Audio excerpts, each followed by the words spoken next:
জয়গুরু বন্দে পুরুষোত্তম পরমপিতা রাতুল শ্রীচরণের শতকোটি প্রণাম জানিয়ে আজকের ইষ্ট প্রসঙ্গ শুরু করছি। আজকের ইষ্ট প্রসঙ্গ রয়েছে আমাদের ইষ্টভীতি সম্পর্কে। আমরা ইষ্টভীতিটা পড়ি ঠিকই, কিন্তু অনেকের কিন্তু এখনো অজানা আছে।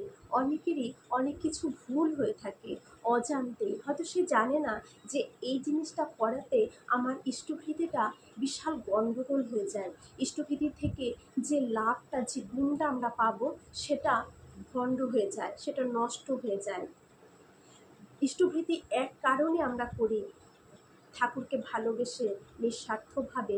কিন্তু এমন কিছু ভাবনা আমার ভেতরে হয়তো চলে আসে সেই মুহূর্তে, যে ভাবনায় আমার ইষ্টভীতির যে ফল, তার উল্টো ফল আমরা পেয়ে থাকি। আমরা অনেক সময় ভাবি না, অনেক সময় আমরা বলে থাকি যে আমি তো রোজ ইষ্টভীতি করছি, কোথায় আমার তো কোনো কিছুই লাভ হচ্ছে না, আমার তো কোনো কিছুই ফল হচ্ছে না, আরও আমার উল্টো পরিস্থিতি হয়ে যাচ্ছে, জীবনে নানান ইসের মধ্যে পড়ছি।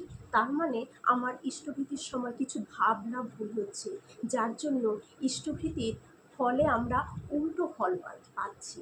ঠাকুর বলে গেলেন যে কি এমন কথা আছে যা আমরা যেন ভুলেও ইষ্টভীতির সময় সেটাকে না ভাবি, ইষ্টভীতির সময় যেন আমার মাথাতে সেই কথাগুলো না আসে। এবং ইষ্টভীতির সময় কোন কথাটা বলতে হয় তা তো আমাদের আচার্যদের বলেই দিলেন, সেটা আমরা তো এখন শুরু করেই দিয়েছি। এখন ইষ্টভীতির সময় কি ভাববো না, ঠাকুর কি বলে গেছেন সেটাই বলবো। আলোচনা প্রসঙ্গে দ্বাদশ খণ্ড থেকে এটা পাঠ করছি। এই পাঠে ঠাকুর এটা বলেছেন।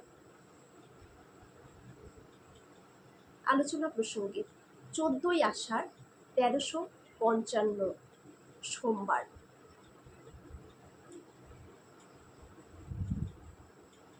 এক দাদা, বহিরাগত এক দাদা ঠাকুরকে জিজ্ঞাসা করলেন, অনেক সময় 30 দিনের দিন ইষ্টভীতি পাঠাতে পারি না। শ্রী শ্রী ঠাকুর বললেন, নিতান্ত অশক্ত না হলে ঠিক দিনেই পাঠাতে হয়। মানে ঠাকুর বললেন, যদি সেরকম বিশাল কোনো প্রবলেমে যদি না পড়ি, তাহলে 30 দিনের দিনই পাঠাতে হয়। এ ব্যাপারে নিয়মনিষ্ঠ হলে এই জিনিসটা চারায় যায় জীবনের সর্বত্র, তাতেই দক্ষতা আসে। এটা একটা মৌলিক ধর্মানুষ্ঠান জিনিস কিনা, এতে গোলমাল হওয়া ঠিক নয়। তাতে সে গোলমাল জীবনের অন্য ক্ষেত্রেও আক্রমণ করে। এটা সেজন্য ঠিক মতো নিয়ম মতো করা লাগেই। ইষ্টভীতিকে বলে সামর্থ্যযোগ। শরীর মানুষ একাগ্রতা, সমগ্র সত্তার মধ্যে এর ক্রিয়া হয়ে থাকে। এইটুকু করে বলে মানুষ অনেকখানি রেহাই পেয়ে যায়। এইটুকু ইষ্টভীতি আমরা করি বলেই আমরা মানুষরা রেহাই পেয়ে যায়, ঠাকুর বললেন। কারণ এই করার ফলে তার ভেতর একটা শক্তি সঞ্চিত হয়। ইষ্টভীতি করার ফলে আমার ভেতরে একটা কিন্তু পাওয়ার, একটা শক্তি সঞ্চিত হয়। বললাম না, একটা সম্পদ তৈরি করতে হয়, এটা একটা সম্পদ, জীবন বীমা, যা তাকে বিপদকালে রক্ষা করে। এটা আমরা কিছু সঞ্চিত করি ইষ্টভীতি করার মধ্য দিয়ে, যা বিপদকালে আমাদের রিটার্ন দেয়, আমাদের রক্ষা করে। জেমস এই ধরনের নিষ্ঠানন্দিত সাধনার সুফল সম্বন্ধে বলেছেন, সাধারণ দুর্বল মানুষ যখন ঝড়ের মুখে তুষের মতো উড়ে যায় এবং অনেক কিছুর ভিত্তি যখন টলতে থাকে, তখন ওই সাধনশীল মানুষ অটল স্তম্ভের মতো দাঁড়িয়ে থাকে। অর্থাৎ বাইরের ঝড় ঝাপটা তাকে কাবু করতে পারে কমই। জেমস সৎ অভ্যাসের অনুশীলনকে ইনসিউরেন্সের সঙ্গে তুলনা করেছেন। ওর মধ্যে দেওয়া নেওয়ার প্রশ্ন আছে। আমি তা বলি না, আমি বলি কোনো প্রত্যাশা রেখো না, ভালোবেসে করে যাও। এখন এই কথাগুলো কিন্তু আসছে, যে কোন কথাগুলো আমাদের ইষ্টভীতির সময় ভুলেও যেন ভাবনায় মনে না আসে, তাহলে কিন্তু ইষ্টভীতি একদম কোনো লাভ হবে না, আরও উল্টো ফল পাবো। যার থেকে আমরা কোনো ভালো ফল পেতেই পারি না, সঞ্চিত সম্পদ হবেই না আমাদের যদি ইষ্টভীতি করার সময় ভুল করেও ওই ভাবনাটা আমাদের আসে। শুনে নিন মন দিয়ে। আমি বলি, কোনো প্রত্যাশা রেখো না, ভালোবেসে করে যাও। নিজের সুবিধার জন্য স্বার্থের কথা ভেবোই না। নিজের সুবিধার জন্য বা স্বার্থের কথা ভেবো না। ইষ্টভীতি করলে আমি রক্ষা পাবো, আমার বিপদ থেকে আমাকে রক্ষা করবে, আমার এটা উন্নতি হবে, এইসব ভাবনা যেন আমরা ইষ্টভীতি করার সময় না ভাবি, না ভেবে যেন আমরা ইষ্টভীতি এটা না করি। ইষ্টই তোমার একমাত্র স্বার্থপর। যেমন আমি আমার সন্তানকে দিই, কোনো কিছু ভাবনা চিন্তা করে বাবা মা কি সন্তানকে পড়াশোনা করান যে আমাদের ও বড় হয়ে চাকরি পেয়ে আমাদের খাওয়াবে?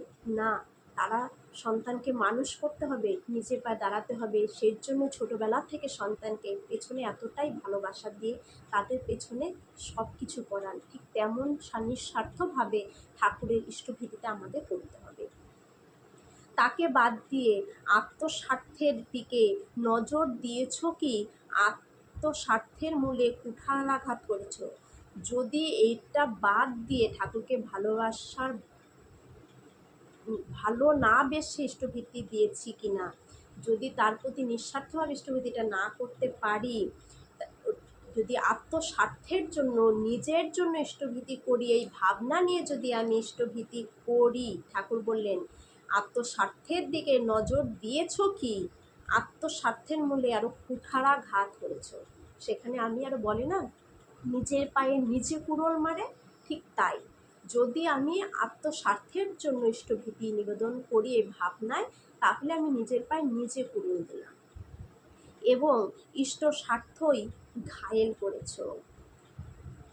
ফলাভিসন্ধি রহিত মমত্বহীন ও শোকশূন্য হয়ে তুমি যুদ্ধ করো। কেষ্ট ঠাকুর এই কথা বলেছেন। ঠাকুর বললেন, পরে যদি লর্ড বা প্রভুকে পরীক্ষা করতে যাই, এখন পরে আমি ইষ্টভীতিটা করছি, করার পর যদি আমি পরীক্ষা করতে চাই ঠাকুরকে, তাহলে উল্টো ফল হবে। আমি ইষ্টভীতি করছি, কেন আমার কিছু হচ্ছে না, বা আমি ইষ্টভীতি করব বা ঠাকুরকে এই জিনিসটা দান করব, এর ফলে আমার চাকরি হয়ে যাবে, আমার ভালো প্রমোশন হবে, আমার ছেলের উন্নতি হবে, আমার প্রচুর টাকা পয়সা হবে, মানে কিছু আশায় যখন কিছু করব, আমি উল্টো ফল পাবো। ঠাকুর বললেন এই আশায় করলে উল্টো ফল আমরা পাবো সাংঘাতিক। ভুলেও কিন্তু নিজের ইষ্টভীতিটাকে নষ্ট কেউ করবেন না, ভালোবেসে নিঃস্বার্থভাবে করুন। যেমন আমরা সন্তানকে করি, ঠিক তেমনটা যেন করতে পারি সেই মনোভাবে। গীতায় আছে, সংশয়ত্বা বিনশ্যতি, সন্দিগ্ধ চিত্ত ব্যক্তি বিনষ্ট হয়। তুমি যদি সন্দেহ করো আমি বাপের ছেলে কিনা, তাহলে তোমার কি অবস্থা দাঁড়ায়? তা যেমন করো না যে আমি বাপের ছেলে কিনা বা আমার বাবা কিনা, এটা যেন আমরা সন্দেহ যেমন আমরা করি না, এ ব্যাপারেও তেমনি কোনো সন্দেহ করো না। সংশয় সন্দেহ নিচস্থ রাহুর কাজ। এই যে সংশয় সন্দেহ করা, এটা একটা রাহুর দশা, বলে না রাহুর দশা, যার উপরে রাহু নিচস্থ থাকে, যার উপর রাহু নিচস্থ থাকে তার ভেতরে সংশয় থাকে, তার ভেতরে সন্দেহ রোগটা থাকে।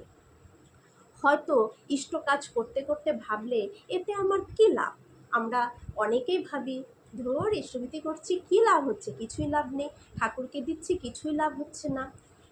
এটা যদি একবার ভাবনায় আসে, পেট ভরেছে তো আর একজনের, যে আমি আমার ঠাকুরকে দিচ্ছি তাতে কী লাভ হচ্ছে, পেট ভরছে তো আরেকজনের, আমরা তো দিয়ে যাচ্ছি, এই ভাবনাগুলো যদি আসে, তাহলে কিন্তু ইষ্টভীতির যে সঠিক লাভ, সঠিক ফল, যেটা নিকুম্ভিলা যজ্ঞের সমান হচ্ছে ইষ্টভীতি, এই যজ্ঞের যে ফল লাভ, সেটা থেকে কিন্তু আমরা ব্যর্থ হব, আমরা আরো উল্টো ফল পাবো। ঠাকুর বললেন পরীক্ষা করতে যেও না, তাহলে উল্টো ফল পাবে। তাই ভুলেও আমরা এই ভাবনায় যেন কখনো ইষ্টভীতি না করি, কখনো যেন ইষ্টভীতির সময় ভাবনাটা আমাদের অন্তরে না আসে। অন্তরে ভালোবেসে নিঃস্বার্থভাবে আমরা যেন ঠাকুরকে ইষ্টভীতিটা নিবেদন করি, তাকে ভালোবেসে যে তিনিই তো আমার সব কিছু, তিনিই আমাকে সব কিছু দিচ্ছেন, তাহলে তার জিনিস তাকে দিয়ে কেন আমি শুরু করবো না, এতটাই ভালোবেসে তাকে করতে হবে। তাই আমরা যেন ভুলেও ইষ্টভীতির সময় এই ভাবনাগুলো না আনি। সবাইকে এই কথাগুলো জানাবেন, সবাইকে জানানো, পরিবারের মধ্যে জানালেও আপনার রোজ যাজন হয়ে যাচ্ছে। আপনি যে এই যে ইষ্ট প্রসঙ্গগুলো আপনারা শুনছেন, এগুলো যদি পরিবারের সবার সাথে রোজ একটু একটু করে আলোচনা করেন, এটাও কিন্তু আপনার একটা যাজন হয়ে যাচ্ছে। তাহলে আপনার যজন যাজন ইষ্টভীতিটা রোজ হচ্ছে, সঠিকভাবে হচ্ছে। আপনি কিন্তু সব কিছু থেকেই, ঠাকুরের বলা আছে যজন যাজন ইষ্টভীতি যে সঠিকভাবে নিত্যদিন পালন করবে, তাকে কেউ কোনো ক্ষতি করতে পারবে না। তাহলে আপনার ক্ষতি কেউ করতে পারবে না। তাই রোজ যেমন শুনবেন, অন্যকে শোনানোর জন্য একটু শেয়ার করে দেবেন, যাতে অন্যরাও জানতে পারে। এটাও যাজন হচ্ছে। লোকের সাথে, বাড়ির লোকের সাথে, বাড়ির পরিবারের সবার সাথে সেই বিষয়গুলো নিয়ে আলোচনা করুন। যা ইষ্ট প্রসঙ্গ শুনছেন, এটা আপনার যাজন হয়ে যাচ্ছে, নাম ধ্যান নাম জপ তো হচ্ছে, ইষ্টভীতি হচ্ছে। তাহলে যজন যাজন ইষ্টভীতি আমাদের নিত্যদিন পালন হচ্ছে। আর ডিপ্লোয়ার্সে তো বের হবেনি। আচার্যদেব বারবার বলছেন এটা থেকে যেন আমরা কেউ বিরত না হই। সবার মঙ্গল প্রার্থনা করে আজকের ইষ্ট প্রসঙ্গে এখানে রাখছি। জয় গুরু, বন্দে পুরুষোত্তম।